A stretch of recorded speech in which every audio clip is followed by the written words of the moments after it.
How to save for retirement without a 401k. Although a 401k is one of the best ways to save for your retirement, it is not the only way.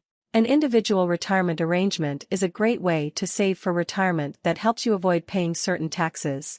You can also start a brokerage account to explore trading options and take a more hands-on approach to your finances. Finally, you can invest in rental properties and manage your retirement through real estate. These options will help you accrue some interest and save for your retirement. Method 1. Setting clear financial goals. 1. Determine when you want to retire. How much money you will need to save depends on when you want to retire. Before you begin exploring retirement options, you need to understand how long you intend to be retired. For example, if you retire at the age of 65, you may need enough money saved to take care of you for another 20 years. Knowing when you want to retire will help you get a better idea of how much you will need to save. You will need enough money to support yourself and meet any health needs that may arise as you get older. In the United States, the typical 65-year-old male today will, on average, live to the age of about 84. The average 65-year-old woman will live to almost 87. 2. Evaluate your current financial holdings. Your current income and financial assets will be good indicators of how and where you should save your money. If you already have significant investments in real estate or financial assets like stocks and bonds, the need to save for retirement is less pressing. However, if you do not have these resources, you should begin investigating your options as soon as possible. Saving as little as $50 to $100 a month can make a dramatically affect how much you save for retirement. If you own real estate, determine which properties you would be willing to part with in order to pay for your retirement. For example, if you are a farmer, figure out which pieces of land you will want to continue using and which you are willing to sell. 3. Evaluate your resources. The first step in saving for your retirement is to create a budget and determine how much you will be able to save. This will help determine what kind of retirement savings plan to choose. You can use a budgeting application or calculate your finances yourself. Using your monthly income, calculate how much money you can save each month and still meet your living expenses. Online tools like Mint are a great way to track your finances and create a budget. Method 2. Opening an IRA account. 1. Look into IRAs. An IRA is a tax-sheltered investment account that allows you to put money away and not pay taxes on it for a set amount of time. It is a portfolio of various assets that you have invested in, such as stocks, bonds, and mutual funds. An IRA does not require an employer and you can open one at most financial institutions. 2. Compare traditional and Roth IRAs. Once you have a handle on your finances, you should begin looking into the various types of IRAs. You should consider a Roth IRA if your tax rate will stay the same or increase during retirement. If your tax rate will be lower, you should choose a traditional IRA.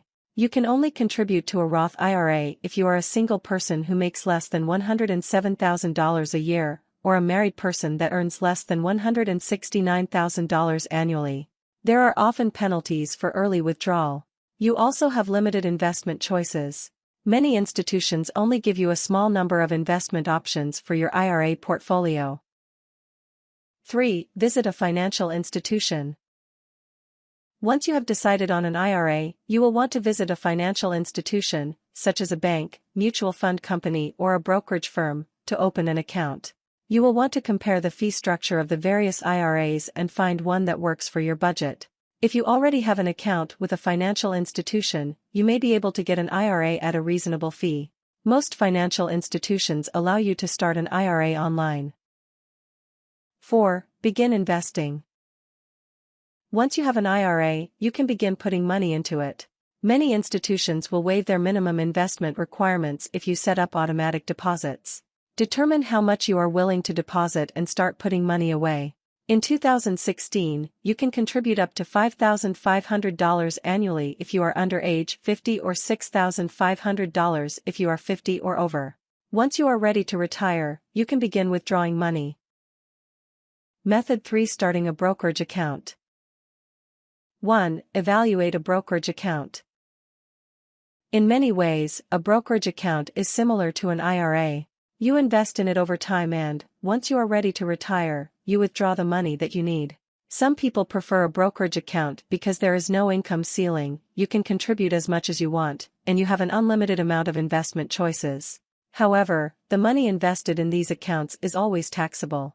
This is a good option if you make more than $107,000 annually. In order to find the right firm, you should meet with a representative and talk with them about your options. The right firm is one that meets your needs at a reasonable price. Ask them things like, what are your fees, and how closely will I work with my advisor? With a discount firm, you should visit each firm's website and compare their fees and services. 2. Open a full-service brokerage account. One option for managing your brokerage account to work with a full-service brokerage firm. With a firm, you will receive the expertise of an advisor who will help you manage your money. However, this expertise often comes at a steep price. Determine whether the assistance of an advisor is something that you want and if it is in your budget. 3. Look at a discount account. If a full-service account is too expensive, you may want to consider opening an account with a discount brokerage firm. For a much lower cost, these firms offer far fewer services. However, you are in total control of your assets. If you feel capable of managing your retirement portfolio on your own, this may be a good option. Some common discount firms are Scottrade, E-Trade, Vanguard and Fidelity. With many of these firms, you manage your investments through an online portal. 4. Manage your investments. Once you have decided on a brokerage firm, you will need to manage your portfolio. With a full-service firm, you can manage your assets through an advisor or allow them to take care of your retirement portfolio for you. With a discount firm, you will manage the account on your own. Once you are ready to retire, you can begin withdrawing money from your accounts. Method 4. Investing in a rental property. 1. Assess your ability to invest in a rental property. Buying and maintaining a rental property can be a lucrative option for those looking to save some money for retirement. However, it can be very time-intensive and require significant financial investment. In addition, there is no guarantee that your property will maintain or increase its value. Poor tenants and changing real estate markets can dramatically affect your property's value. 2. Get financing. Unless you have significant financial reserves, you will need to get a buy-to-let mortgage in order to pay for a property. Your bank will calculate the potential income of a property versus the potential expenses for it and determine a range of mortgage rates that will work for you. This is intended to help you avoid purchasing a property that you will not be able to afford. If this is your first property, the bank may also want that you to meet a specific income requirement for the mortgage. 3. Purchase a split-level home. If you are fine with living close to your tenants, you might consider buying a large house where you live in one part and rent out the other. You can use the income from the tenant's rent to pay the mortgage and put some of it away for retirement. However, you will have to rent to someone who you feel comfortable living with and will take care of the property. Consider renting out a floor of the home such as the basement or the second floor. 4. Find the right property. Once the bank approves your mortgage, you can begin looking for properties in your price range. Ideally, you will want a property located in a strong rental market. Look for properties in locations where there is a high demand for rental homes. There should also be an established increase in property values over the previous few years. Look for a deal but avoid buying a house that needs a lot of maintenance. Unless you are willing to fix up the home yourself, this can be very expensive and time-consuming. 5. Find good tenants. Once you have found the property, you will need to find tenants.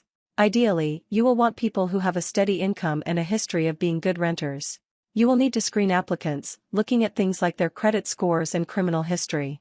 Ask for things like references from previous landlords or a proof of employment like a pay stub. You can attract tenants by placing ads in your local newspaper or by advertising it on websites like Craigslist. 6. Maintain the property. In order to ensure that your investment appreciates, you will need to maintain your property. Be proactive and take care of any problems before they become bigger issues. In addition, look for ways in which you can improve the property and increase its value.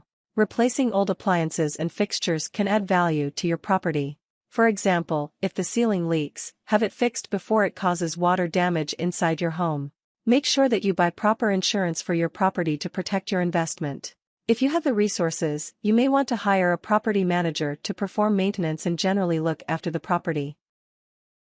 7. Sell the property. Once you are ready to retire, you can sell the property and use the profit to fund your retirement. If the property has appreciated, you should have a significant profit coming your way. Conversely, if you are still capable and willing to manage the property, you can continue to rent it out and use the profits to supplement your retirement.